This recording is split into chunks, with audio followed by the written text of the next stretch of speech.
পূর্বাচল নতুন শহর প্রকল্পের পুরো এলাকা এখন থেকে প্রশাসনিকভাবে ঢাকা জেলার অন্তর্ভুক্ত থাকবে।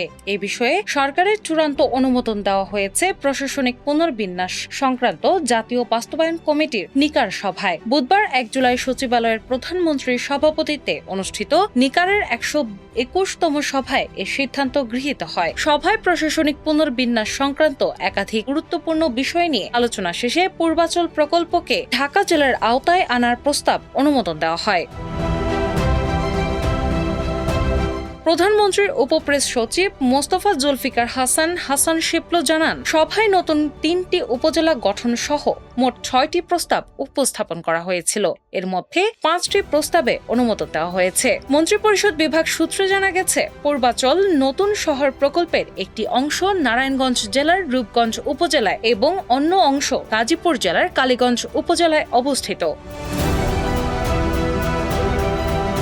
ফলে প্রকল্পটি ঢাকা, নারায়ণগঞ্জ ও গাজীপুর এই 3 জেলার প্রশাসনিক সীমার মধ্যে বিভক্ত থাকায় বিভিন্ন প্রশাসনিক কার্যক্রম পরিচালনায় দীর্ঘদিন ধরে জটিলতা সৃষ্টি হচ্ছিল। এই পরিস্থিতি নিরসনের লক্ষ্যে গৃহায়ন ও গণপূর্ত মন্ত্রণালয় পুরো প্রকল্প এলাকা ঢাকা জেলার প্রশাসনিক সীমানায় অন্তর্ভুক্ত করার প্রস্তাব দেয়। নিকারের সভায় সেই প্রস্তাব চূড়ান্তভাবে অনুমোদিত হয়েছে। সভায় চট্টগ্রামের হাটহাজারী থানাকে বিভক্ত করে নতুন হালদা থানা প্রতিষ্ঠার প্রস্তাবও অনুমোদন পায়। এর মাধ্যমে ওই অঞ্চলের প্রশাসনিক কার্যক্রম আরও সহজ ও কার্যকর হবে বলে সংশ্লিষ্টরা আশা করছেন। এদিকে সড়ক ও জনপথ অধিদপ্তরের পুনর্গঠনের অংশ হিসেবে বগুড়া, গাইবান্ধা, জয়পুরহাট, নওগাঁ ও সিরাজগঞ্জ এই 5টি সড়ক বিভাগ নিয়ে বগুড়ায় একটি পৃথক সড়ক জোন প্রতিষ্ঠার প্রস্তাবও সভায় উপস্থাপন করা হয়।